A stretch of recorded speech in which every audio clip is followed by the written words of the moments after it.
قال الله تبارك وتعالى في كلامه المجيد: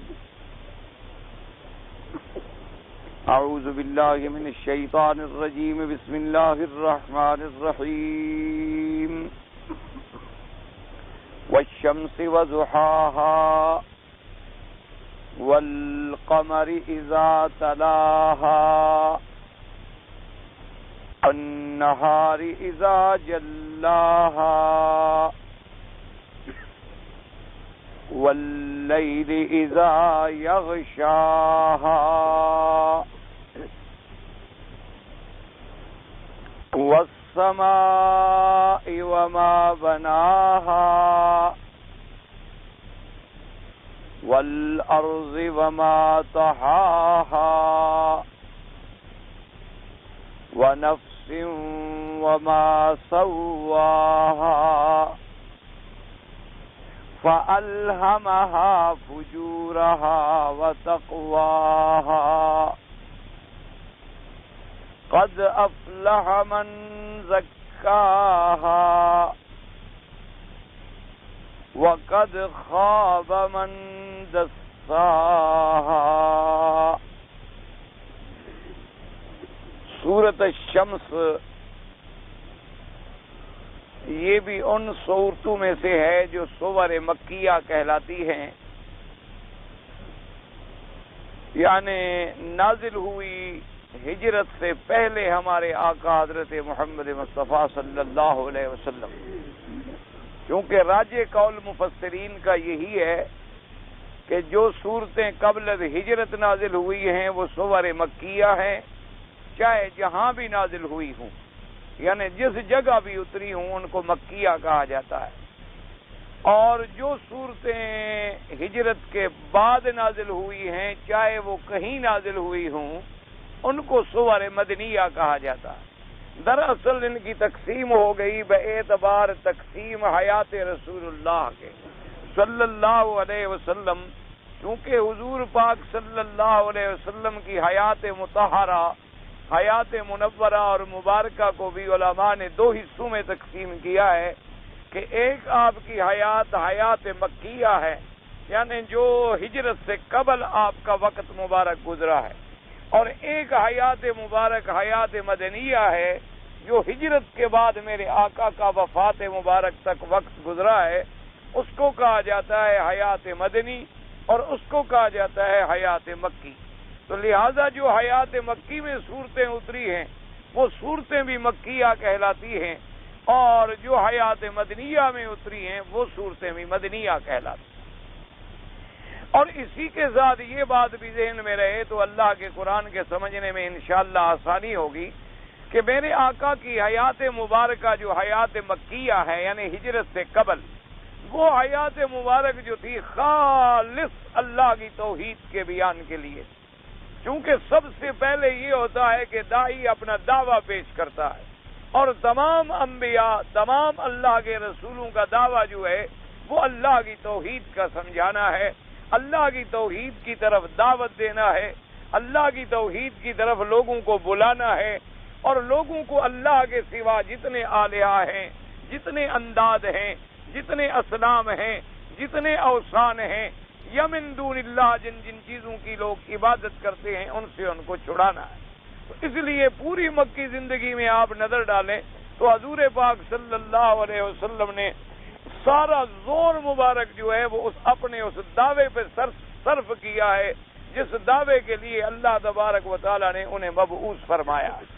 مدینے کی زندگی میں جانے کے بعد پھر نمازوں کے احکام آ گئے، روزے کے احکام آ گئے، حج کے احکام آ گئے، نکاح اور طلاق کے مسائل آئے، جہاد کے مسائل آئے، مال غنیمت اور مال فے کے مسائل آئے، پھر وہاں تجارت کے معاملات آئے، مضاربت کا طریقہ بتلایا، مشارکہ کا طریقہ بتلایا، مرابحہ کا طریقہ بتلایا، بیع اور شراء کی کتنی قسمیں جائز ہیں اور کتنی قسمیں حرام ہیں، یعنی پورے دین کے احکام تو سمجھائے مدنی زندگی میں، اور مکی زندگی میں صرف ایک مسئلہ سمجھایا وہ اللہ کی توحید.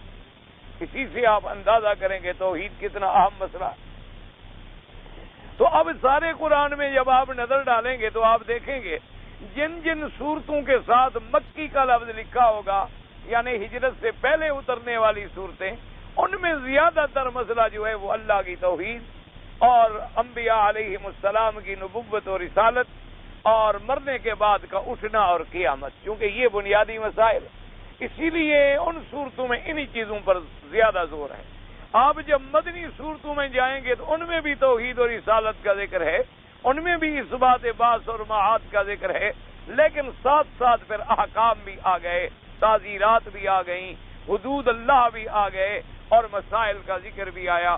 اور جتنی پہلی امتیں گزری ہیں ان کا ذکر اللہ پاک جو قرآن میں فرماتے ہیں، ان سے مقصد کوئی تاریخ بیان کرنا نہیں ہوتا، نہ اس سے کوئی جغرافیائی مواد فراہم کرنا ہوتا ہے، بلکہ وہ واقع اس لیے ذکر کیے جاتے ہیں تاکہ امت محمد مصطفیٰ صلی اللہ علیہ وسلم ان سے عبرت پکڑے کہ بھئی پہلی قوم نوح غرق ہو گئی، قوم عاد برباد ہو گئی، قوم لوط کو ہلاک کر دیا گیا، قوم سمود پہ اللہ کا قہر ٹوٹا، قوم فرعون پہ آیا، بنو اسرائیل پہ آیا، تو ان کے احوال پہ غور کرے امت محمد مصطفیٰ صلی اللہ علیہ وسلم کہ ان قوموں پر عذاب آئے تو کیوں آئے، ان قوموں پر ہلاکت آئی تو کیوں آئی، ان قوموں پر بربادی آئی تو کیوں آئی، اور پھر اپنے اعمال میں جھانکے کہ کہیں ہم ان اعمال میں مبتلا تو نہیں ہو رہے ہیں جو پہلی قوموں کے اعمال تھے، اور اگر ہم مبتلا ہو رہے ہیں تو کہیں ہم پر بھی وہی اللہ کے عذاب نہ آئے۔ اس لیے وہ عبر کے لیے ہوتے ہیں، ہدایت کے لیے ہوتے ہیں، موعظت کے لیے ہوتے ہیں، تذکرہ کے لیے ہوتے ہیں۔ اللہ تبارک و تعالی نے انبیاء کے قصے مبارک جو ہیں اس لیے بیان کیے ہیں تاکہ ہم عبرت پکڑیں، ہم ہدایت پکڑیں اور ہم موعظت اختیار کریں۔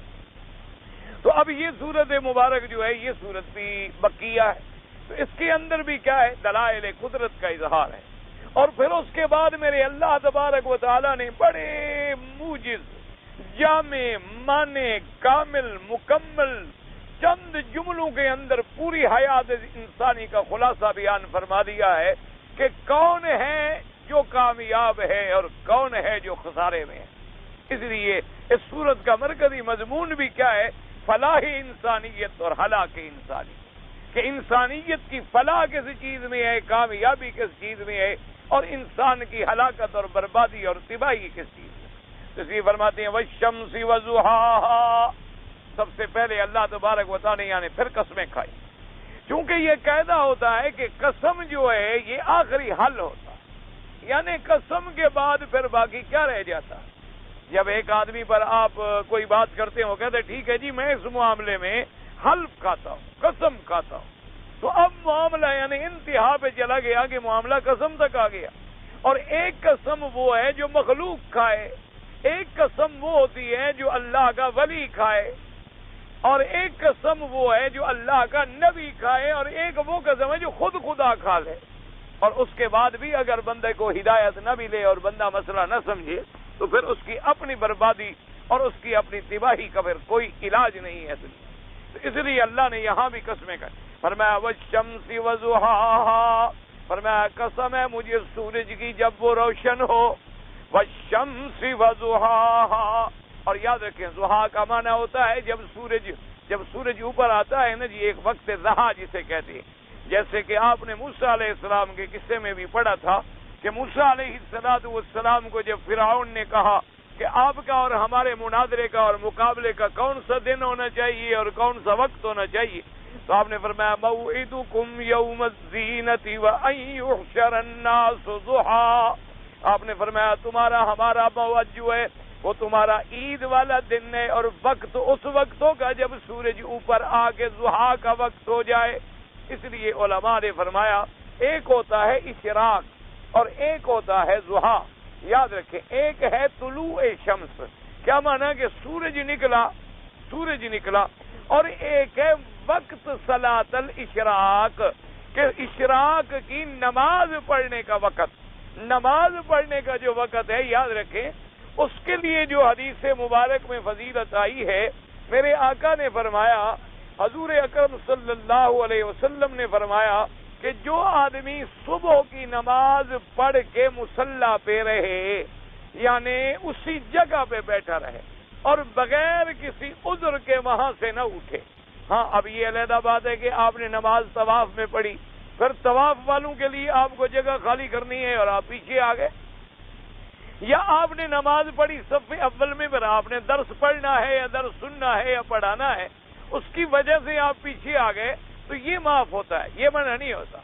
یا آپ نے نماز پڑھی اور طواف میں مشغول ہو گئے تو یہ بھی اسی حکم میں ہے۔ معنی یہ ہوتا ہے کہ نماز اور نماز کے بعد نماز والی جگہ میں رہے، یعنی مسجد سے باہر نہ نکل جائے اور دنیاوی باتوں میں بھی مشغول نہ ہو، یعنی کوئی بات دنیاوی لین دین تجارت قصہ کہانی بھی نہ کرے، بلکہ اللہ کے ذکر میں مشغول رہے، قرآن پڑھتا رہے، تلاوت کرتا رہے، اللہ کا ذکر کرتا رہے، یا خاموش بیٹھا رہے، کیونکہ خاموش بیٹھا رہنا جو ہے یہ بھی اللہ کو بڑا پسند ہے، کیونکہ انسان کی زبان چلو محفوظ تو ہے غلط کہنے سے، فرمایا اس کے بعد جب وقت اشراق ہو جائے، یعنی قاعدہ ربع، حدیث میں آتا ہے جب سورج نکلنے کے بعد ایک نیزے کے برابر اوپر آ جائے، یعنی سورج نکلے اور ایک نیزے کے برابر، ایک ربع کے برابر تھوڑا اونچا ہو جائے، اس وقت اگر وہ 4 رکعت نماز پڑھ لے تو حضور نے فرمایا کہ اللہ تبارک و تعالی اس کو ایک مقبول عمرے کا ثواب عطا فرماتے ہیں۔ یعنی اب آپ اندازہ کریں کہ عمرہ کرنے جائیں، میقات پہ جائیں، احرام باندھیں، غسل کریں، طواف کریں، صفا مروہ دوڑیں، بال کٹائیں، اور پھر بھی پتہ نہیں عمرہ منظور ہوا یا نہ ہوا، یہ بھی تو کوئی پتہ نہیں ہوتا ہمارا عمرہ مقبول بھی ہے یا نہیں ہے، لیکن اس کی اتنی بڑی فضیلت آئی کہ ایک مقبول عمرے کے برابر اللہ ثواب عطا فرماتے ہیں۔ تو یہ وقت ہوتا ہے اشراق کا، اور ایک وقت ہوتا ہے ضحیٰ کا۔ ضحیٰ کا وقت یہ ہوتا ہے کہ جب سورج عین اوپر آ جائے اور دھوپ میں تیزی آ جائے، اور عرب مثال دیتی ہیں کہ بھئی جانور کا پاؤں جو ہے وہ ذرا حرارت محسوس کرے، یعنی جب دھوپ میں شدت آ جائے، سورج اوپر چڑھ آئے تو پھر وہ صلاۃ ضحیٰ کہلاتی ہے، اور یہ وہ وقت ہوتا ہے جب عین روشنی پھیلی ہوئی ہوتی ہے اور سورج کی روشنی پوری اپنی تمازت پھیلا رہی ہوتی ہے، اور سورج جو ہے اپنے کمال، یعنی اپنے کمال کو پہنچ چکا ہوتا ہے بے اعتبار روشنی کے، اور یہ وقت ایسا ہوتا ہے کہ آدمی اگر دیکھے تو دیکھ بھی سکتا ہے، اس کے بعد جو شدت پیدا ہوتی ہے پھر آدمی دیکھ نہیں سکتا، اس میں کمال روشنی بھی ہے اور دیکھنے کی قوت برداشت بھی ہوتی ہے، اس لیے اس وقت کو اختیار کیا گیا۔ یہاں جتنی چیزوں کی اللہ نے قسم کھائی ہے جب وہ اپنے کمال کو پہنچی ہیں، فرمایا والشمس وضحاها، مجھے قسم ہے سورج کی جب وہ پوری طرح روشن ہو جائے، کمال کو روشنی اس کی پہنچ جائے، کیونکہ جب طلوع ہوگا تھوڑا تھوڑا نکل رہا ہے، طلوع ہو رہا ہے تھوڑا تھوڑا نکل رہا ہے، اچھا طلوع ہونے کے بعد بھی رات کی جو ٹھنڈک ہوتی ہے، رات کی جو موسم کے اندر برودت ہوتی ہے، اس کے اثرات پورے جو میں موجود ہوتے ہیں، لیکن جب ضحیٰ پہ آ جاتا ہے تو اب شبنم وبنم بھی صاف ہو گئی، تمام برودت کے اثرات بھی ختم ہو گئے، اور سورج کی روشنی بھی عین اپنے کمال کو پہنچ گئی۔ اس لیے فرمایا والشمس وضحاها، یعنی یہ ساری قسمیں ہیں، اللہ نے قسم کھائی ہے اپنی مخلوق کی، یہ ساری چیزیں جو ہیں اللہ تبارک و تعالیٰ کی دلائل توحید پر دلالت کرنے کے لیے اشارات ہیں، لیکن اللہ توجہ اور تدبر کی توفیق عطا فرمائے۔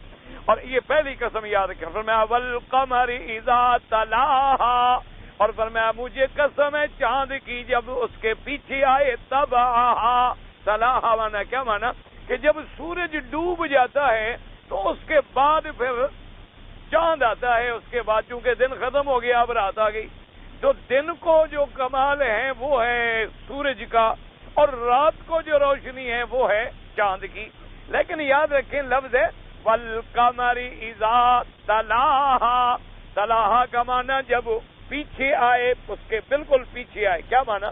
اس لیے علماء نے فرمایا کہ اس سے مراد جو ہے وہ مہینے کے درمیانی دن ہیں، مہینے کے درمیانی دن، یعنی 13، 14، 15، 16، اب مہینہ تقسیم ہو گیا نا، مثلا 30 دن کا ہے تو 15 میں درمیان ہو گئی، کیونکہ جب درمیانی دن ہوتے ہیں تو خدا کی قدرت ہے کہ جو ہی سورج ڈوبے گا تو چاند ظاہر ہو جائے گا، اسی وقت چاند اسی وقت ظاہر ہو جاتا ہے اس کے ڈوبنے کے فوراً بعد، ورنہ ابتدا میں یا انتہا میں ایسا نہیں ہوتا، لیکن جب مہینہ درمیان کے دن ہوں یعنی وسط شہر ہو، مہینے کے درمیانی ایام ہوں، تو اس وقت قاعدہ یہ ہوتا ہے کہ ادھر جو ہی سورج ڈوبے گا، غروب ہوگا، تو ادھر سے چاند پورا جو ہے وہ واضح ہو جائے گا۔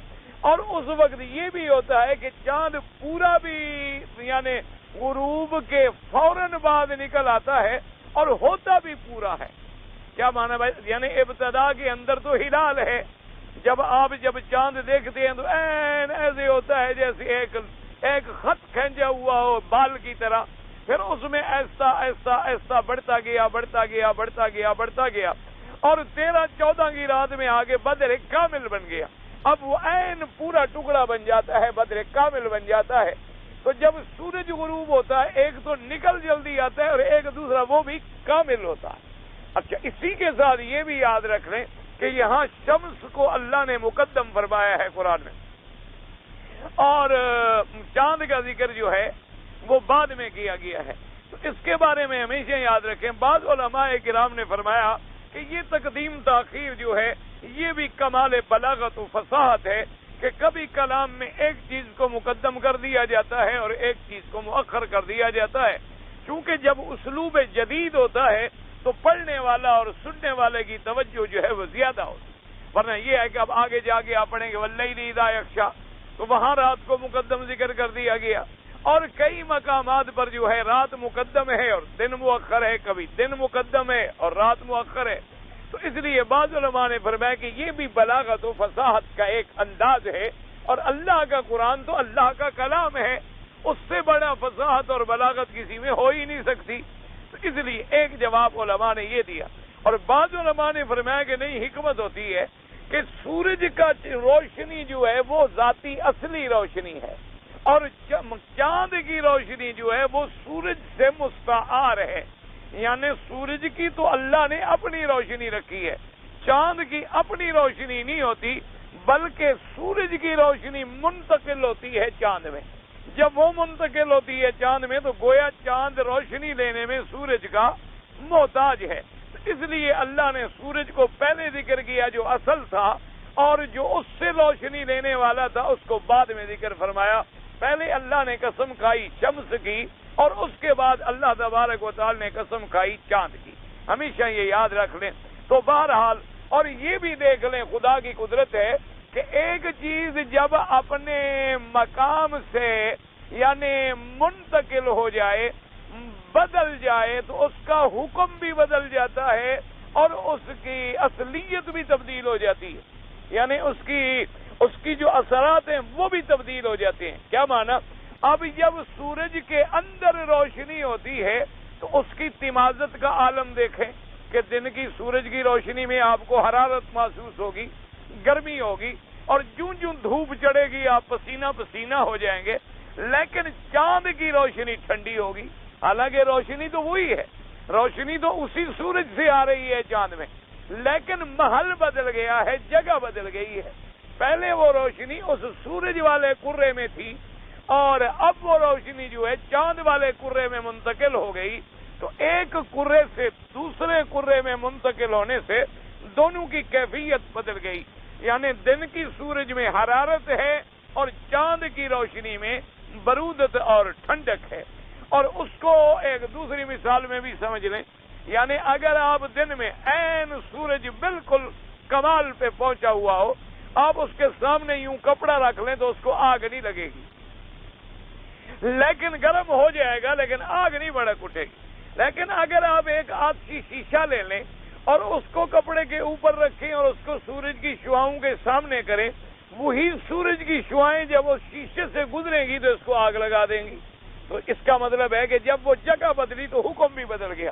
اسی لیے علماء کرام نے بڑے مسائل کی بنیاد رکھی ہے ان چیزوں پر، جیسے کہ مثال کے طور پر اللہ معاف فرمائے، اللہ ہر مسلمان کو شراب سے اور منشیات سے بچائے، اللہ اس لعنت کو پورے اسلام کے ملکوں سے دور فرمائے اور یہ عذاب کفر کے ملکوں پہ مسلط فرمائے۔ تو آپ یہ اندازہ کریں کہ مثلا آپ نے کھجور بگو دی، آپ نے کھجوریں لے کر پانی میں ڈال دی، آپ نے ان کو رکھا، آپ نے جناب 2 گھنٹے 4 گھنٹے 10 گھنٹے کے بعد پی لی تو کوئی بات نہیں ہے، وہی کھجور کا پانی ہے۔ لیکن اسے اگر آپ چند دن تک رہنے دیں تو اب اس میں نشہ پیدا ہو جائے گا، اب اس کے اندر وہ سکر کی کیفیت پیدا ہو جائے گی، اور جب سکر کی کیفیت پیدا ہو جائے تو وہ حرام ہو جائے گا۔ اچھا، اسی طرح اگر وہ کوئی ایسی چیز تھی یعنی جس میں سکر تھا، آپ نے نمک ڈال دیا یا آپ نے اس میں کوئی کھٹی چیز ڈال دی تو وہ شراب نہیں رہے گا بلکہ سرکہ بن جائے گا۔ وہ جب سرکہ بن جائے گا اب اس کے اندر کوئی کیفیت سکر کی باقی نہیں رہی۔ تو آپ انگور کا سرکہ بھی استعمال کرتے ہیں، انگور بھی کھاتے ہیں، انگور کا آپ اگر چاہیں تو جوس نکال کر عصیر نکال کے بھی پی سکتے ہیں، لیکن شراب نہیں پیتے۔ یہ بنیادی وجہ ہے جو لوگوں کو سمجھ نہیں آتی۔ اسلام نے تو اس سکر کو حرام کیا ہے، یہ تو نہیں کہ انگور کو حرام کیا ہے۔ اسی لیے جو بدباطل لوگ ہوتے ہیں وہ مسلمانوں پہ اعتراض کرتے ہیں کہ دیکھو جی یہ انگور تو کھا لیتی ہیں لیکن انگور کا شراب نہیں پیتے، یہ سیب تو کھا لیتے ہیں لیکن سیب کا شراب نہیں پیتے، ہم تو جو شراب پی رہے ہیں وہ بھی تو اسی انگور سے بنتا ہے۔ تو یہ عجیب بات ہے کہ اصل چیز کو مسلمان کھا لیتا ہے اور جو اس سے بنائی جاتی ہے اس کو نہیں کھاتا، حالانکہ انہوں نے مسئلہ نہیں سمجھا۔ اللہ نے تو یہ حکم دیا اپنے پیارے پیغمبر کے ذریعے کہ کل مسکر حرام، ہر نشہ آور چیز جو ہے وہ حرام ہے، اگر نشہ نہ کرے تو حرام۔ تو قاعدہ یہ ہے کہ مسکر حرام ہے۔ اب وہ مسکر انگور سے بنے تب حرام ہے، گڑ سے بنے تب حرام ہے، گنے کی راب سے بنے تب حرام ہے، جو سے بنے تب حرام ہے، گندم سے بنے تب حرام ہے۔ جب اس میں سکر آئے گا، وہ علت سکر پائی جائے گی تو حرمت آ جائے گی، اگر علت سکر نہیں پائی جائے گی تو حرمت نہیں آئے گی۔ اچھا، اسی طرح یاد رکھیں کہ بعض بدباطل لوگ جو ہیں پھر وہ لوگوں کو گمراہ کرنے کے لیے کہتے ہیں دیکھو جی لسی پیو تو اس سے بھی نشہ تو ہوتا ہے، اور جی آپ کھانا کھا لیں، روٹی کھا لیں تو اس کے بعد بھی کوئی آدمی کو نیند آ جاتی ہے، اس کے اندر بھی اثرات ہوتی ہیں، تو یہ کون سی بات؟ حالانکہ ان نے یہ تعریف نہیں سنی۔ خمر کا معنی ہوتا ہے ما خامر العقل، سکر کا معنی ہوتا ہے جو عقل کو ضائع کرنے والا ہو، یعنی جس کے اندر پھر حلت اور حرمت، ماں اور بہن کی تمیز باقی نہ رہے۔ اب روٹی کھانے سے کبھی ایسا نہیں ہوا کہ آدمی نے بیوی کو ماں کہہ دیا ہو یا ماں کو کبھی بیوی کہہ دیا ہو۔ لسی پینے والے جٹ نے کبھی بیوی کو بیٹی نہیں کہا اور بیٹی کو بیوی نہیں کہا، لیکن شراب پینے والا تو روز کہتا ہے، کبھی گدھا کو باپ بنا لیتا ہے اور کبھی کتے کو ماں بنا لیتا ہے۔ تو اس لیے اسلام نے تو اس کو حرام کیا ہے جو مسکر ہو، جو ذہاب عقل کی علت کا ذریعہ بنے۔ اچھا، اب اور بدباطن ایک شکل نکال لیتے ہیں، وہ کہتے ہیں جی ہم اتنی پی لیں گے کہ عقل نہیں زائل ہوگا۔ عقل تو تب زائل ہوگا جب ہم زیادہ مقدار پیئیں گے۔ اگر ہم نے ایک آدھا پیگ لے لیا ہے تو اس سے ہمیں صرف ایک سرور کی کیفیت محسوس ہوتی ہے، لیکن عقل ہمارا زائل نہیں ہوتا۔ تو اس کا بھی شریعت نے حل بیان فرما دیا۔ حضور نے فرمایا کہ جو مسکر ہے قلیلہ وکثیرہ حرام، اس کا قطرہ بھی حرام ہے، اس کا من بھی حرام ہے۔ اگر وہ نشے دینے والا چیز ہے، یعنی اگر وہ آپ 2 گلاس پیئیں تو نشہ کرتا ہے، آدھا گلاس پیئیں تو نشہ نہیں کرتا، لیکن 2 گلاس جو نشہ کر رہا ہے اس کا معنی ہے کہ وہ مسکر ہے۔ جب وہ مسکر ہے اب اس کا ایک قطرہ بھی حرام ہے اور ایک گلاس بھی حرام ہے۔ اسلام نے اس کو وضاحت کے ساتھ بیان فرما دیا ہے۔ صرف یہ علیحدہ بات ہے کہ کوئی آدمی اسلام کا دشمن ہو، اللہ کے قرآن کا مخالف ہو، محض اپنے عقلی ڈھکوسلوں پر گزارا کرتا پھرے، ورنہ اب تو وہ کافر، اب تو جناب وہ یہودی اور نصرانی اور عیسائی، اب تو وہ یعنی مخالفین اسلام، جن لوگوں کی زندگی شراب میں ہے، جیسے تم اپنے بچوں کو گھٹی لگاتے ہو زمزم کی، وہ شراب کی لگاتے ہیں، تو جن کا عالم یہ ہے اب وہ بھی کہنے پہ آ گئے ہیں کہ شراب بری چیز ہے، اب وہ بھی کہنے پہ آ گئے ہیں کہ یہ منشیات جو ہیں باقی بڑی تباہ کن چیزیں ہیں اور ہلاک کن چیزیں ہیں اور ان سے اجتناب کرنا چاہیے۔ اسلام کی بات بالکل ٹھیک ہے۔ تو اس لیے بہرحال اب دیکھیں کہ سورج کی روشنی جب سورج میں تھی تو اور حکم تھا، جب چاند میں آ گئی تو اس کا حکم بھی بدل گیا اور فائدہ بھی بدل گیا کہ دن کی سورج جو روشنی گرمی سے چیزوں کو پکاتی ہے اور رات کی چاند کی روشنی جو ہے وہ ٹھنڈک سے چیزوں کو اپنا ایجاد کرتی ہے۔ تو اس لیے اللہ پاک نے پہلے اس کی قسم کھائی اور پھر چاند کی۔ اچھا، اور یہ دونوں دلیلیں قدرت کی مل گئی. سورج کا ڈوبنا بھی ایک قدرت پر دلالت ہے اور چاند کا نکلنا بھی ایک قدرت پر دلالت.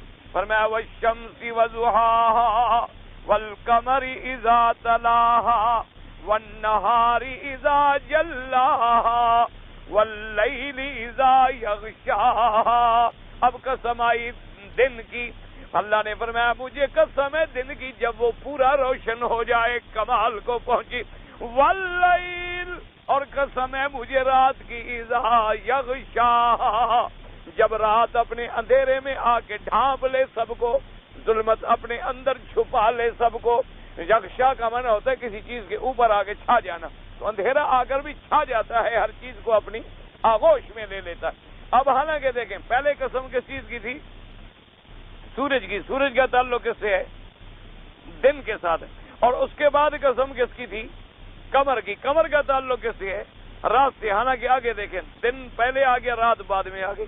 حالانکہ قمر کے بعد رات ہوتی، شمس کے بعد دن ہوتا، لیکن اس کو کہتے ہیں لف نشر غیر مرتب. اصطلاح علماء میں کبھی ہوتا ہے لف نشر مرتب اور کبھی ہوتا ہے لف نشر غیر مرتب. حالانکہ شمس کا تعلق تو نہار کے ساتھ تھا نا، اور لیل کا تعلق قمر کے ساتھ تھا، لیکن یہاں پہلے شمس آیا پھر قمر آیا، قمر کے بعد نہار آ گیا. اچھا، بعض علماء نے فرمایا کہ نہیں، شمس اور قمر کا جب ذکر ختم ہو گیا تو اب دیکھو جوڑیں تو نہار پہلے شمس سے لگے گا اور رات پھر قمر سے لگے گی. کیونکہ نہار کا شمس کا ذکر پہلے تھا، یہاں بھی نہار کا ذکر پہلے آیا، اور پھر اس کے بعد قمر کا ذکر تھا تو لیل کا ذکر بعد میں آیا. تو یہ کمال فصاحت و بلاغت قرآنی. فرمایا والنہار اذا جلاها واللیل اذا یغشاها. چونکہ دن علیحدہ ایک دلالت و علامت ہے، سورج علیحدہ ایک دلالت و علامت ہے، رات کا اندھیرا ایک علیحدہ دلالت و علامت ہے، اور رات کا چاند جو ہے وہ ایک علیحدہ دلالت و علامت ہے کہ ہر چیز پہ غور کرے کہ دن آ گیا، روشنی چھا گئی. اللہ نے کیسے دن بنا دیا ہے. یعنی دن اور رات کے نظام پہ آدمی غور کر لے تو لازماً اس کو کہنا پڑے گا فتبارک اللہ احسن الخالقین. ساری دنیا مل کے نہ رات بنا سکتی ہے نہ دن بنا سکتی ہے. ساری کائنات اگر اکٹھی ہو جائے رات بنا لے. آپ دیکھیں جی، لاکھوں آپ زور لگا لیں، کمرے بنا لیں، تارے ٹانک لیں، کچھ کر لیں، آپ اس کمرے میں کتنی دیر تک اندھیرا رکھیں گے اور کتنی دیر تک روشنی رکھیں گے؟ جو دن کی روشنی ہے وہ سوال ہی پیدا نہیں ہو سکتا کہ کوئی ایجاد کر سکے. اس لیے اللہ نے فرمایا غور کرو، الم نجعل الارض مہادا والجبال اوتادا وخلقناکم ازواجا وجعلنا اللیل لباسا وجعلنا النہار معاشا. اللہ نے فرمایا بندے غور کرو، میں نے تیرے لیے زمین کو جھولا بنا دیا. جھولا بنا دیا ہے، جیسے جھولے میں آدمی آرام کرتا ہے، سکون کرتا ہے. بچہ نہ سو رہا ہو تو کہتے ہیں جی جھولے میں ڈالو ذرا ہلاؤ، سو جائے گا. تو فرمایا الم نجعل الارض مہادا، اور اس کے بعد فرماتے ہیں والجبال اوتادا، اور میں نے پہاڑوں کو جما دیا کہ حرکت زیادہ کرے، میرے بندے کو شاید آرام نہ آئے. پہاڑوں کا بوجھ ڈال کے زمین کو جما دیا ہے. فرمایا اس کے بعد اللہ تبارک و تعالیٰ فرماتی ہیں کہ دیکھو وَخَلَقْنَاكُمْ أَزْوَاجًا، اور ہم نے پیدا کیا تم کو جوڑے جوڑے. اگر ہم ایک جنس پیدا کر دیتے، مرد ہی مرد ہوتے دنیا میں تب بھی تنگ آ جاتے، اور عورتیں ہی عورتیں ہوتی تب بھی یہ دنیا برباد ہو جاتی. اللہ نے فرمایا ہم نے جوڑے بنا دیے ہیں تاکہ توالد اور تناسل بھی چلے، اور تیرے اندر توادد، تعاطف و تراحم بھی پیدا ہوتا رہے، محبت بھی بڑھے، داخلی نظام بھی چلے، خارجی نظام بھی چلے، ایک دوسرے سے دکھ اور سکھ بھی ملے، ایک دوسرے کو راحت و سکون بھی ملے. ہر چیز کے ہم نے جوڑے بنائے. فرمایا جوڑے بنا دیے تو اب جوڑوں کو آرام بھی چاہیے تھا. وَجَعَلْنَا اللَّيْلَ لِبَاسًا، پھر ہم نے تمہیں رات کا لباس پہنا دیا. کیا مانے؟ اندھیرا کر دیا، اندھیرے میں تمہیں سب کو چھپا دیا. وَجَعَلْنَا النَّهَارَ مَعَاشًا، اور ہم نے دن کو روشن کر کے تیرے کمانے کے لیے، تیرے معاش و رزق حاصل کرنے کے ذریعہ بنا دیا. کیا مانا؟ اب دیکھیں، یوں ہی رات ہوگی، سورج پیلا ہونا شروع ہوگا عصر کی نماز کے بعد آپ دیکھیں نا جی، باغوں میں چلے جائیں، درختوں کے نیچے چلے جائیں، سڑکوں پہ کھڑے ہو جائیں، ہر پرندہ اڑ کے اپنی اپنی منزل کو جا رہا، ہر پرندہ جانے اس کو پتا ہے کہ اب رات آ رہی ہے، میرے آرام کا وقت ہے۔ آپ دیکھیں کہ جناب جانور جو ہیں اپنے گھروں کو لوٹ رہے ہیں، ریوڑ اپنے گھروں کو آ رہے ہیں، حتیٰ کہ جنگل کے بھگیاڑ ہیں، جنگل کے درندے ہیں، وہ بھی اپنی اپنی بلوں میں، غاروں میں، پہاڑوں میں اپنے اپنے ٹھکانوں کی طرف لوٹ رہے ہیں۔ اور جو صبح کا سورج کا تارا چمکے گا، آپ دیکھیں گے کہیں چڑیا بہت چہچہا رہی ہے، کہیں کوئل کوکنا شروع کر رہی ہے، کہیں مرغا دانے دے رہے ہیں، کہیں پرندے پھڑپھڑا رہے ہیں۔ اب سب تیاری کریں رزق حاصل کرنے کے لیے۔ اللہ نے فرمایا میں نے یہ دن رات تیرا ایسا بنا دیا ہے کہ تمہیں ایک ایسے نظام میں جکڑ دیا ہے کہ خود بخود نیند آ جائے۔ اگر تم اپنی طرف سے رات اور دن بنانا چاہتے، پوری نظام دنیا کا درہم برہم ہو جاتا۔ کیوں تم کہتے میرے سونے کا وقت ہے، بیٹا کہتا جاگنے کا وقت ہے، بیوی کہتی میرے جب جناب سونے کا وقت ہے، خاوند کہتا میرے جاگنے کا وقت ہے۔ تم 10 آدمی بھی گھر کا نظام نہیں بنا سکتے، لیکن میں نے پوری دنیا کے لیے یہ رات اور دن بنا، اور پھر ایسا یولج اللیل فی النہار ویولج النہار فی اللیل۔ فرمایا کبھی ہم رات کو دن میں داخل کر دیتی ہیں، کیا مانا؟ دن بڑا رات چھوٹی۔ کبھی دن کو ہم رات میں گھسا دیتی ہیں کہ پھر جناب یہ ہے کہ دن چھوٹا ہو جاتا ہے، راتیں بڑی ہو جاتی ہیں۔ فرمایا ان سب چیزوں پہ تم غور کرو۔ والسماء وما بناها، فرمایا قسم ہے آسمان کی، قسم ہے آسمان کی اور اس کے بنانے والے کی، وما بناها، اور جس نے اس کو بنایا۔ یاد رکھو یہاں ما جو ہے، 2 قول ہیں مفسرین کے کہ کیا یہاں ما مصدریہ ہے یا یہاں ما مصدریہ نہیں ہے۔ اگر معنی ایک تو یہ ہوتا ہے قسم ہے مجھے آسمان کی اور جیسا بنایا، یا قسم ہے مجھے آسمان کی اور اس کے بنانے والے کی، یعنی اللہ نے پھر اپنی قسم کھا لی۔ پہلے مخلوقات کی قسمیں تھیں اور پھر بعد میں اپنی قسمیں تھیں۔ حالانکہ چاہیے تو یہ تھا کہ پہلے اللہ کی قسم آتی، لیکن علماء نے فرمایا کہ اللہ نے اپنے بندوں کو، اپنے بندوں کی ہدایت کے لیے، سمجھ کے لیے ان کو نیچے سے اوپر چڑھایا، کہ جیسے تم نیچے سے پہلے سیڑھی چڑھتے ہو نا، پہلا درجہ، دوسرا درجہ، تیسرا درجہ، چوتھا درجہ، یعنی الترقی من الادنی الی الاعلی، کہ نیچے سے تم اوپر جا رہے ہو۔ پہلے مخلوق کی قسمیں آئیں، مخلوق ساری نیچے ہے، آخر میں خالق کی قسم آئی تو آدمی نیچے سے غور کرتے کرتے اوپر پہنچا۔ اور میں والسماء وما بناها، اور قسم ہے مجھے آسمانوں کی اور جو اس کے بنانے والے کی۔ آسمان، اب آسمان جو ہے یاد رکھو 7 ہیں، اور زمینیں جو ہیں وہ بھی 7 ہیں۔ آسمان جو ہے ان کا درمیانی فاصلہ جو ہے وہ 500 سال کا سفر ہے، یعنی زمین سے اگر کوئی آسمان تک جائے تو 500 سال، اور اسی طرح پھر 500 500 500 یعنی 3500 سال کا فاصلہ ہوا 7 آسمانوں تک۔ اس کے بعد پھر کرسی ہے، اس کے بعد پھر اللہ کا عرش ہے، اور اسی طرح زمینیں جو ہیں، زمینیں بھی 7 ہیں، زمینیں بھی 7 ہیں، پہلی، دوسری، تیسری، چوتھی، 5ویں، 6ٹھی، 7ویں۔ اچھا، اسی طرح علماء نے فرمایا آسمانوں میں اللہ کی مخلوق ہے، اور ایک روایت میں آتا ہے اسی طرح ہر زمین میں بھی ایک الگ مخلوق ہے، ہر زمین کی ایک الگ مخلوق ہے جو ہمیں نظر نہیں آتی۔ ہمیں تو آج تک آسمان بھی نظر نہیں آیا، ہم تو آسمانوں کو بھی نہیں دیکھ سکتے، ایک اندازہ ہے کہ یہی آسمان ہے، ورنہ اس کی حقیقت تک تو ہماری یہ ناقص عقل اور ناقص نظریں جو ہیں کہاں پہنچ سکتی ہے۔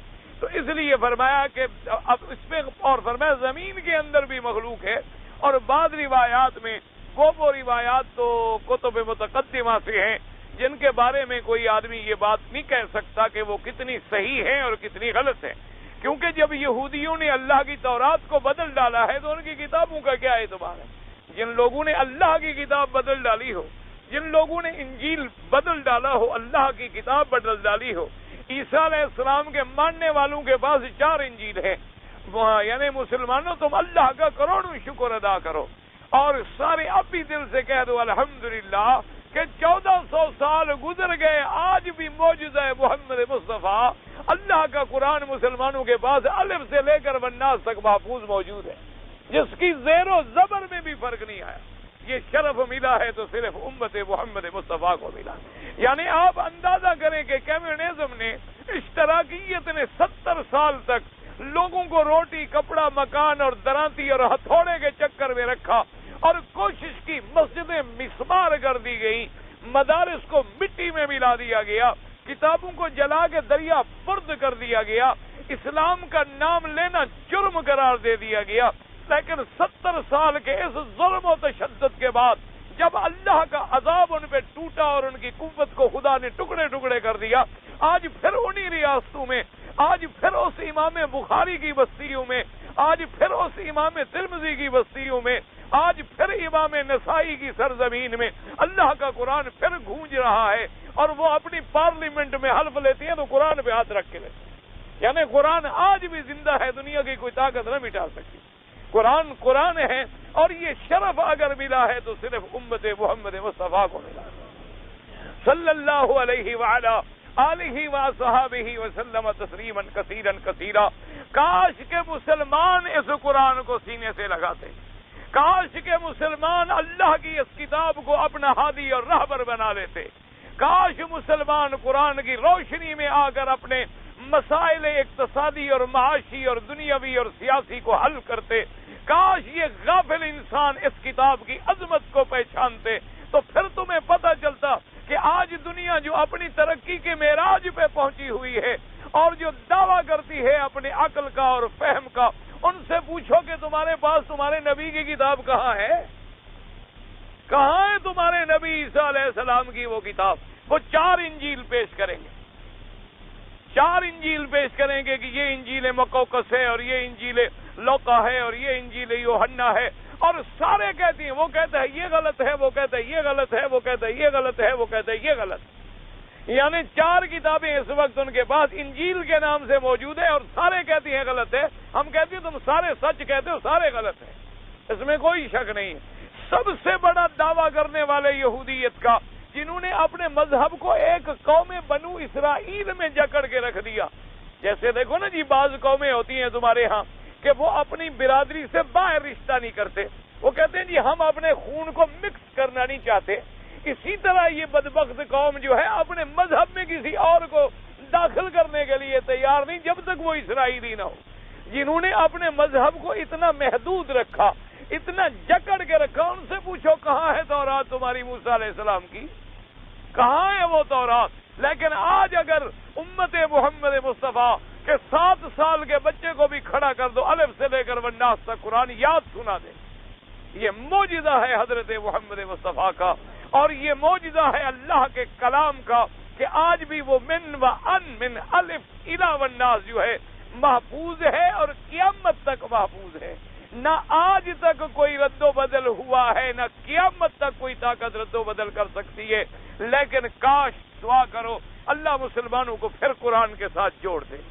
مسلمانوں نے قرآن سے رشتہ توڑ لیا، اور تم نے قرآن کو مانا ہے تو صرف چومنے کے لیے، تم نے قرآن کو مانا ہے تو صرف قسم اٹھانے کے لیے، تم نے قرآن کو مانا ہے تو تعویذ لکھ کے روٹی کھانے کے لیے، تم نے اگر قرآن کو مانا ہے تو میت کے اوپر پھیر کے مردہ بخشوانے کے لیے، تم نے اگر قرآن کو مانا ہے تو قرآن کی آیتیں لکھ کے پانی میں گھول کے پینے کے لیے، تم نے اگر قرآن کو مانا ہے تو غلافوں میں لپوٹ کے اونچی جگہ پہ رکھنے کے لیے، تم نے قرآن کو قرآن نہیں مانا، قرآن کو اللہ کی کتاب نہیں مانا، قرآن کو محمد مدنی کا دستور نہیں مانا، قرآن کو شریعت اسلام اور دین نہیں مانا۔ اگر تم قرآن کو مان لیتے تو خدا کی قسم ہے دنیا کی کوئی طاقت تیری جوتی کے برابر بھی نہ ہو۔ آج بھی میں دعوے سے اللہ کے کعبے میں بیٹھ کے کہتا ہوں، ساری دنیا اپنے دنیا کے اندر جو مرضی آئے ہوتا رہے، لیکن ہمارا ایمان ہے کہ پوری کائنات کا ذرہ بھی نہیں ہل سکتا جب تک میرے اللہ کا فیصلہ نہ ہو۔ اور ہمارا ایمان ہے کہ آج بھی تم اگر قرآن کو سینوں سے لگا لو، دنیا کی کوئی طاقت، دنیا کا کوئی قوت، دنیا کی کوئی شوکت تیرے سامنے ٹھہر نہیں سکتی۔ آپ دیکھتے نہیں صحابہ کے پاس کون سی طاقت تھی؟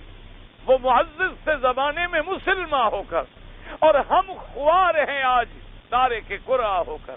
ہم کہتے ہیں قرآن کو بھی مانتے ہیں لیکن سود بھی چلتا رہے، ہم کہتے ہیں شریعت کو بھی مانتے ہیں لیکن سٹا اور جناب ہمارے ایکسچینج بھی کام کرتے رہیں۔ ہم کہتے ہیں یہ قرآن شریف کا قرآن تو جی بالکل ہمارے حضرت آنکھوں پر ہے، لیکن ذرا سزا بڑی سخت دیتا ہے ہاتھ کاٹنے والی، یہ نہ ہو، باقی سب ٹھیک ہے۔ ہم کہتے ہیں نہیں قرآن پاک جو ہے بالکل ٹھیک ہے لیکن زانی کو کوڑے نہ لگیں۔ ہم کہتے ہیں قرآن پاک ٹھیک ہے لیکن زانی کو رجم نہ کیا جائے، لیکن جب وہ فعل ہماری بیٹی کے ساتھ ہوتا ہے پھر ہم چیختے ہیں، ہم کہتے ہیں جی رجم لگے تو پہلا پتھر بھی ہم ماریں گے، پہلا پتھر ہم ماریں گے۔ اور 40 سال گزر گئے، تم تو بنانے والوں میں تھے، تم نے اس قرآن کو نافذ نہ کیا، آج تمہیں پتھر یاد آیا جب بیٹی کا معاملہ آ گیا۔ اللہ تبارک و تعالی ہر مسلمان کی بیٹی کی عزت محفوظ رکھے۔ اللہ تبارک و تعالی ان کی بیٹی بھی ہماری بیٹی ہے، کسی مسلمان کی بیٹی سے ہمیں قد نہیں ہے۔ ہم تو یہ کہتے ہیں، اسلام تو یہ کہتا ہے بے عزتی تو بڑی بات ہے۔ اسلام کے سامنے، حضور کے سامنے ایک لڑکی آتی ہے، سر پہ دوپٹہ نہیں ہے، حضور نے فرمایا دوپٹہ ڈالو، انہوں نے کہا حضور کافر کی بیٹی ہے، فرمایا بیٹی بیٹی ہوتی ہے، چاہے کافر کی بھی بیٹی کیوں نہ ہو، بیٹی تو بیٹی ہوتی ہے، بیٹی کافر کی ہو تب بھی بیٹی ہے، مسلمان کی ہو تب بھی بیٹی ہے، بیٹی تو یہودی کی ہو تب بھی بیٹی ہے، بیٹی نصرانی کی ہو تب بھی بیٹی ہے، اللہ ہر مسلمان کی بیٹیوں کی۔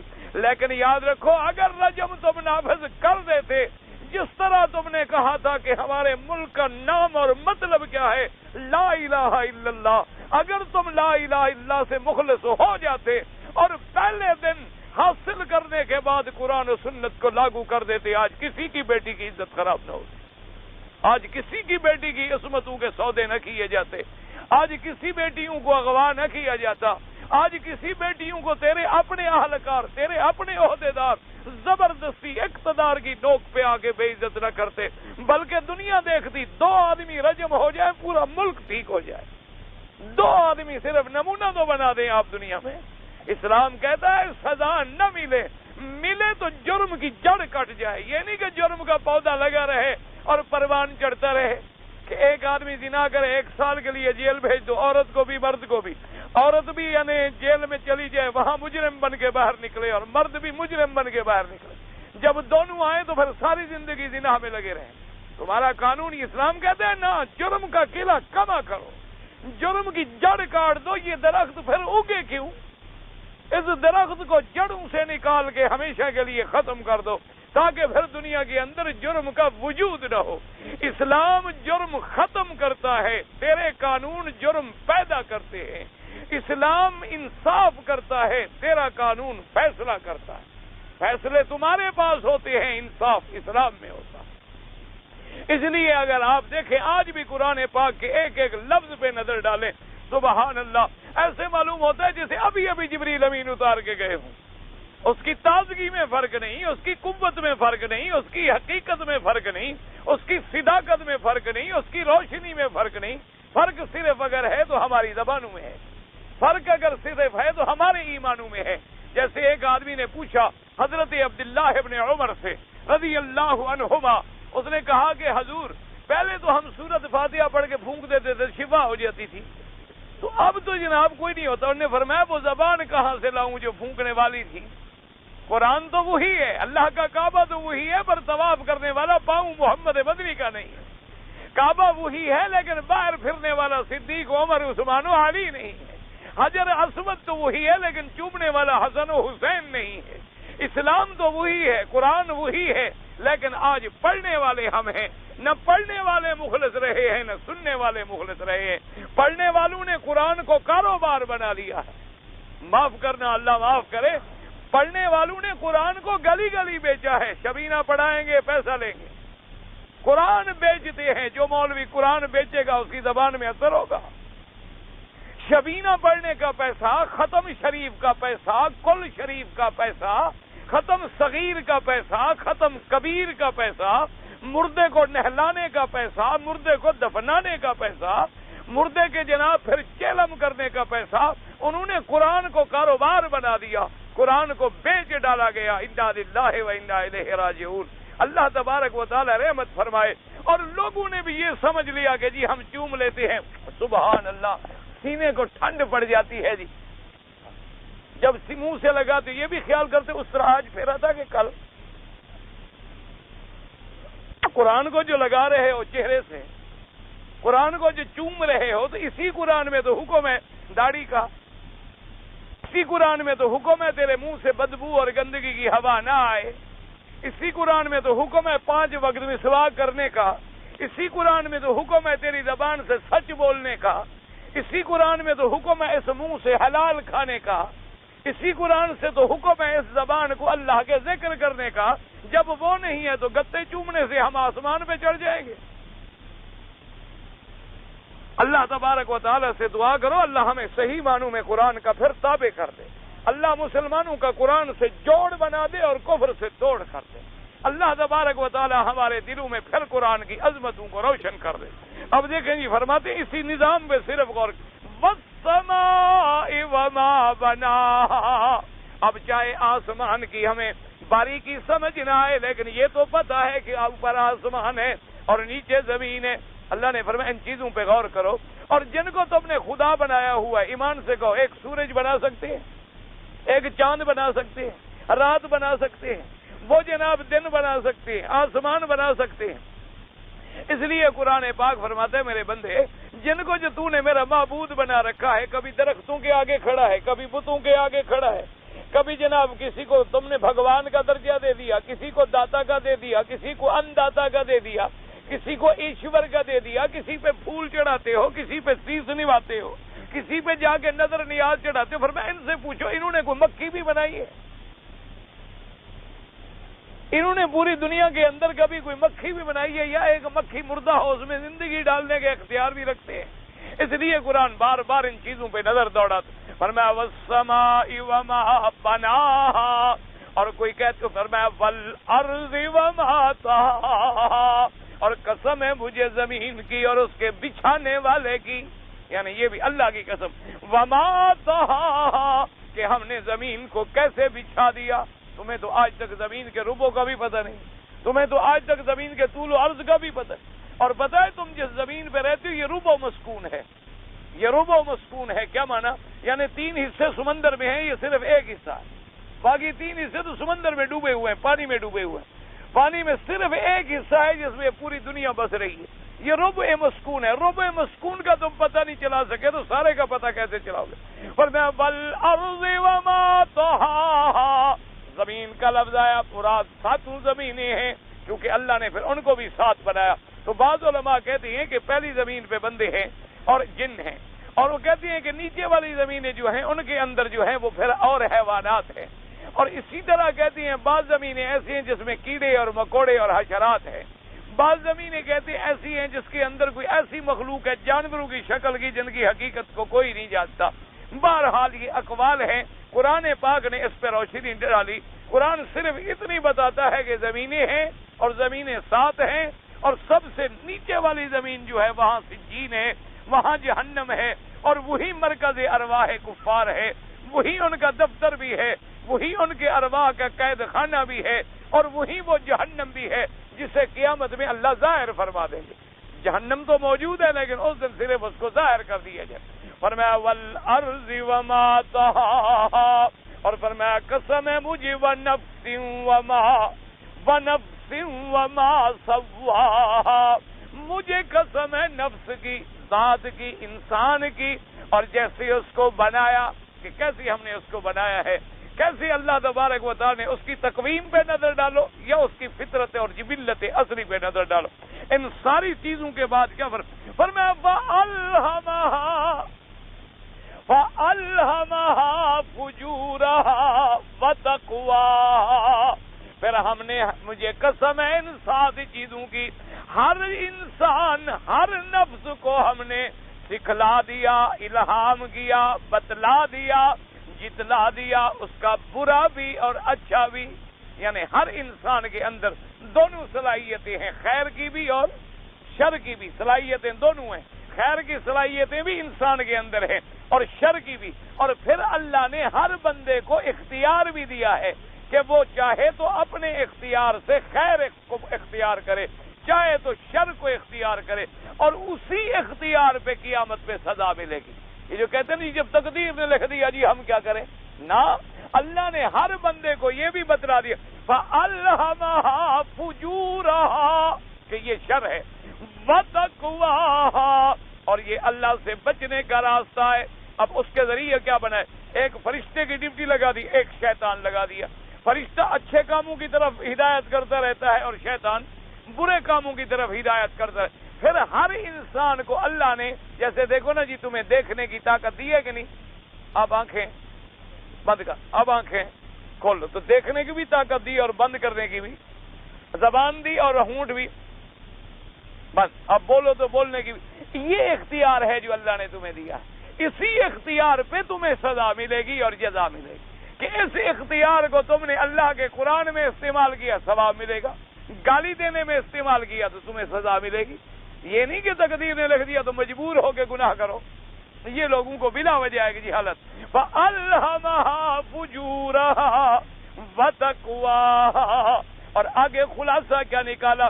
قَدْ أَفْلَحَ مَنْ زَكَّاهَا. فرمایا یاد رکھو کہ تحقیق وہ کامیاب ہو گیا جس نے اپنے نفس کو پاکیزہ کر لیا گناہوں سے، جس نے اپنے آپ کو گناہوں سے بچا لیا، جس نے آپ کو اپنے آپ کو آلائشوں سے بچا لیا، شرک کے عقیدے کی بیماریوں سے بچا لیا، وہ کامیاب ہو گیا. وَقَدْ خَابَ مَنْ دَسَّاهَا. اور تحقیق وہی ناکام ہو گیا، وہی برباد ہو گیا، وہی گھاٹے میں چلا گیا جو گناہوں کے اندر گم ہو گیا. اللہ تبارک و تعالی آپ کو اور مجھے ہر مسلمان کو گناہوں سے بچائیں اور ہدایت پہ چلائیں.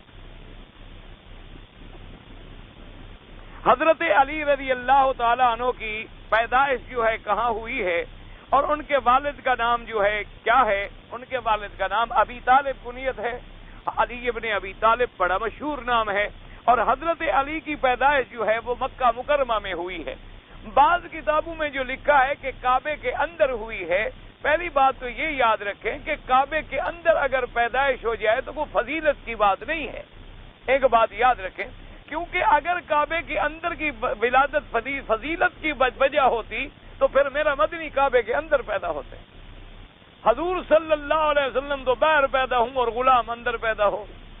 تو اگر ہم اندر مان بھی لیں تو کوئی ایسی بات نہیں ہے. اور بھی کتابوں میں کئی نام آئے ہیں جن کے بارے میں لکھا ہے کہ کعبے میں پیدا ہوئے. صرف حضرت علی کا نام اکیلا نہیں ہے دنیا میں، بڑے لوگوں کے نام آئے ہیں کعبے کی پیدائش کا. اور اصل وجہ کیا ہے؟ لوگوں نے یہ سمجھ لیا کہ کعبے سے مراد یہ گھر ہے اور اس گھر کے اندر حضرت علی کی والدہ تشریف لے گئیں اور بچے کو وہاں جینا. یعنی تم بھی کعبے کو کعبہ سمجھتے ہو، وہ سچا بچہ سینٹر سمجھتی تھی. ولادت کے لیے تشریف لے گئی تھی خدا کے گھر میں، اور تم جب بچہ پیدا ہوگا تو لازمی بات ہے کہ آخر وہاں کوئی نہ کوئی چیز گندگی، خون، قصہ، علائشیں ہوں گی. انا للہ و انا الیہ راجعون. اصل وجہ کیا ہے؟ یاد رکھو کہ جیسے اس پورے مکے کو مکہ بھی کہتے ہیں، مسجد الحرام بھی کہتے ہیں، حرم بھی کہتے ہیں، اسی طرح پورے حرم کا نام کعبہ بھی ہے. پورے حرم کو کعبہ بھی کہتے ہیں. کیا معنی؟ اب قرآن پہ غور کرو. ہدیم بالغ الکعبہ. اللہ نے فرمایا قربانی کا جانور کعبے میں پہنچاؤ. اب قربانی کا جانور تم اندر ذبح کرتے ہو، مینا میں ذبح کرتے ہو. حالانکہ قرآن کہتا ہے جانور پہنچاؤ کعبے میں، تم پہنچاتے ہو مینا میں. تو سارے حرم کو کعبہ کہا جاتا ہے کیونکہ حضرت علی کا گھر بھی حرم میں تھا. تو اس لیے جب حرم میں پیدا ہوئے کسی کتاب والے نے کعبہ شریف لکھ دیا تو اس سے ایک روایت بن گئی اور میرے بھائی ملنگوں کو ہاتھ لگ گئی. انہوں نے کہا کہ یہ بھی دلیل ہے کہ حضرت علی اندر پیدا ہوئے اور ساری دنیا باہر پیدا ہوئی. پھر حضرت آدم تو آسمانوں پہ پیدا ہوئے، وہ تو جنت میں پیدا ہوئے. اللہ تبارک و تعالی تو اس لیے ہمیشہ رکھیں. باقی ابی طالب کے بارے میں صحیح حدیثوں میں موجود ہے کہ حضور نے آخری وقت میں آ کر ان سے درخواست کی کہ یا امی، میرے چچا، آخری وقت ہے، چلو تم اس وقت بھی کلمہ پڑھ لو تاکہ میں اللہ سے تمہارے چھڑانے کی سفارش کر سکوں. لیکن ابی طالب نے انکار کر دیا اور حضور روتے ہوئے اٹھائے. اللہ نے قرآن نازل کیا انک لا تہدی من احببت ولکن اللہ یہدی من یشاء. محمد مصطفیٰ، آپ کے ہاتھ میں ہدایت نہیں ہے کہ جس کو تم محبوب رکھو ہدایت دے دو. ہدایت میرے ہاتھ میں چاہوں گا تو ہدایت دوں گا اور میں چاہوں گا تو ہدایت نہیں دوں گا. تو لہذا یہ قرآن کی تفسیر میں بھی موجود ہے اور صحیح حدیث میں بھی موجود ہے کہ آخر میں ابی طالب نے یہی کہا کہ میں اپنے باپ دادے کے راستے کو نہیں چھوڑ سکتا. تو اس لیے صاف واضح ہے کہ وہ اسلام پہ نہیں تھے. اصل وجہ کیا ہے کہ حضرت ابی بکر کا ابا بھی مسلمان اور اماں بھی مسلمان، اب ملنگ بڑے تنگ ہوتے ہیں، وہ کہتے ہیں حضرت علی کی شان کم ہو جائے گی، ابے کو بھی مسلمان کرو، اماں کو بھی مسلمان کرو۔ تو اب ہمارے کہنے سے نہ کوئی مسلمان ہوگا نہ کوئی کافر ہوگا۔ اصل میں اسلام ایمان دینا نہ دینا اللہ کے ہاتھ میں ہے۔ اللہ چاہے تو بلال کو مسلمان کر کے میرے مدنی کا غلام بنا دے، اور میرے مدنی کے قریبی رشتہ دار ابھی لہب ابھی جہل کو جہنم کا سردار بنا دے۔ یہ میرے اللہ کی مرضی، اللہ تبارک و تعالیٰ جو چاہیں کرے۔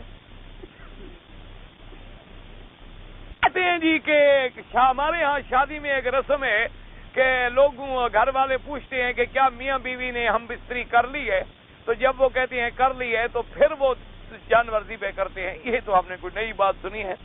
بہرحال حدیث میں اتنی ہے کہ ہمارے ہاں جو ایک رواج بنا ہوا ہے نا جی کہ ہم شادی کا کھانا پہلے کرتے ہیں اور میاں بیوی بعد میں ملتے ہیں، یہ سنت کے خلاف ہے۔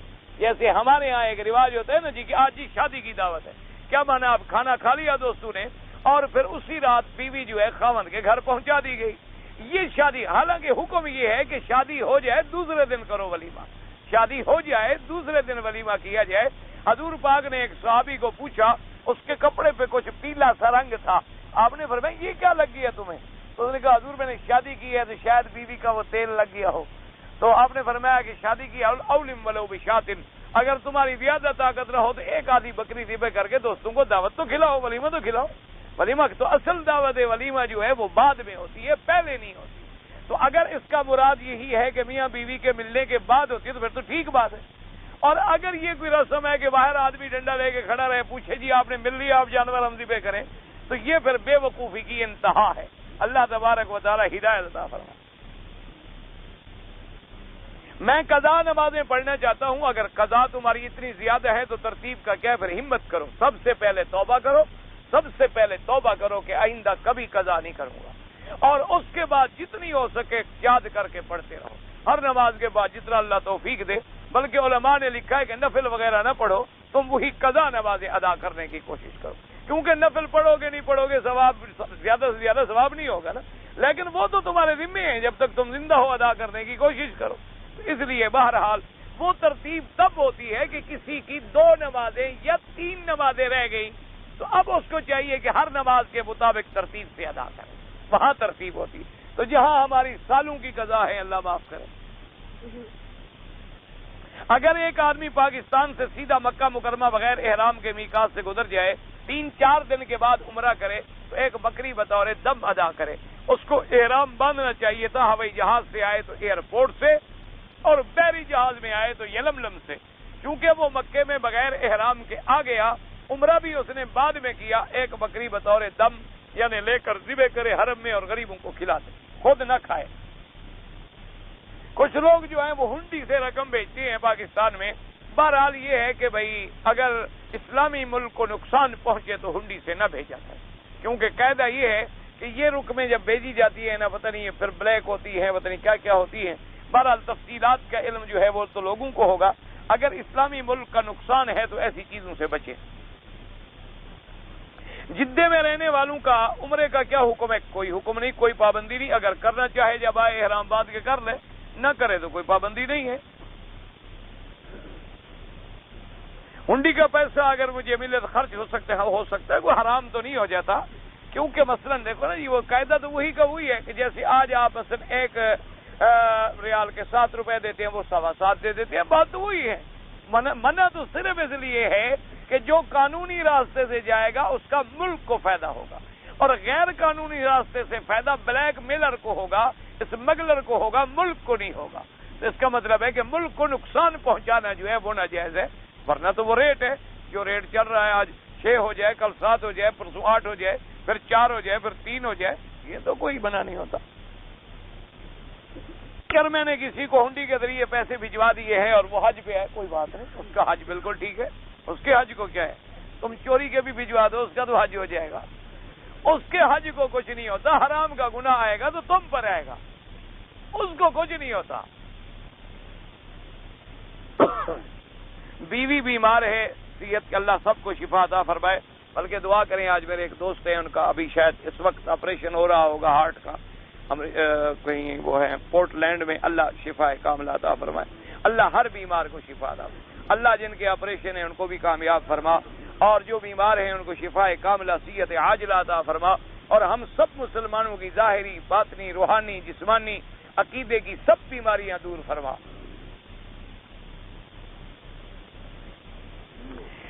کچھ لوگ جو ہیں کعبۃ اللہ کے مینار پردالے سے جب پانی بہ رہا تھا تو لے رہے تھے، نہا رہے تھے۔ بہرحال کوئی احادیث و قرآن میں نہیں ہے، بلکہ یہ بے ادبی بھی بڑی ہوتی ہے، لڑتے ہیں اور گرتے ہیں، اور حالانکہ سارا حرم ہے، جو پانی آ رہا ہے اللہ کا، وہ رحمت کا ہے۔ وَأَنزَلْنَا مِنَ السَّمَاءِ مَاءً مُبَارَكًا، اللہ آسمان سے برکت کا پانی اتار رہے ہیں، اور آپ اللہ کے حرم میں موجود ہیں، بلا وجہ جا کے حتیم میں توہین کرنا یہ منع اور ادب کے خلاف ہے، اور بجائے ثواب کے الٹا گناہگار ہو کے آدمی آئے۔ کیا طریقہ ہے کہ اللہ کے کعبے کے اندر لڑائی کرے آدمی، اور پانی پہ لڑ رہا ہے، پانی تو ہر کسی پر آ رہا ہے۔ جب بارش آتی تھی حدیث پاک میں آتا ہے حضور پاک اپنا قمیص مبارک اتار کے باہر کھڑے ہو جاتے تاکہ پانی کی بارش کے قطرے آپ کے بدن پر آئیں۔ تو کبھی ایسا ثابت نہیں ہے کہ حضور میزاب کے نیچے بھی کھڑے ہوں، یا کبھی کسی صحابہ نے بھی ایسا کیا ہو، حالانکہ ان کو ہم سے زیادہ اللہ سے عشق تھا، لیکن یہ باتیں مانتا کوئی نہیں، مسئلے میں ثابت نہیں ہے۔ حاجی کو آپ جو مرضی آئے کریں، مانے گا نہیں۔ میں جس کمپنی میں کام کرتا ہوں عیسائی لوگ ہیں، ان کے دھوئے ہوئے کپڑے پہننے میں کوئی حرج ہے؟ بھائی گزارش یہ ہے، ایک بات یاد رکھیں، جب تک کسی کافر کے بارے میں آپ کو یہ یقین نہ ہو کہ وہ میرے کپڑوں کو نجس کرتا ہے یا کوئی نجس پلید پانی لگاتا ہے، اس وقت تک جائز ہے، کوئی منع نہیں، کوئی منع نہیں ہے۔ لانڈری وانڈری میں ہی آج کل تو ویسے بھی وہ بھاپ سے اور پیٹرول سے اور پتہ نہیں کیا کیا بلاؤں سے دھوئے جاتے ہیں، آج کل تو وہ زمانہ بھی بدل گیا جو ہمارے وقت کا زمانہ دور تھا۔ تو بہرحال ہاں، اگر آپ کو یقین ہے کہ یہ کافر اتنا پلید ہے کہ ہم مسلمانوں کی عبادات کو خراب کرنے کے لیے آمدن یہ حرام پانی میں ڈالتا ہے، پھر ایسے سے نہ دھلوائیں۔ اگر یہ شک نہ ہو تو بلا وجہ مشکلات میں نہ پڑیں، سب ٹھیک ہے۔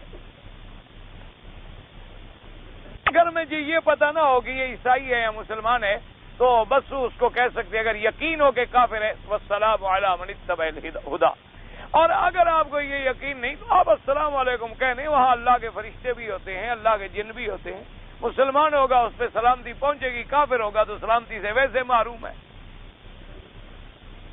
اگر کوئی عیسائی ہاتھ ملائے کوئی بات نہیں، کوئی ایسی بات نہیں، آپ ملیں گے تو دین پہنچائیں گے، آپ ڈنڈے سے بھی کوئی دین سمجھے گا، آپ ملیں جلیں لیکن اللہ کے لیے ملیں، اللہ کے دین کے لیے ملیں، ڈانس کرنے کے لیے ہاتھ نہ ملائیں۔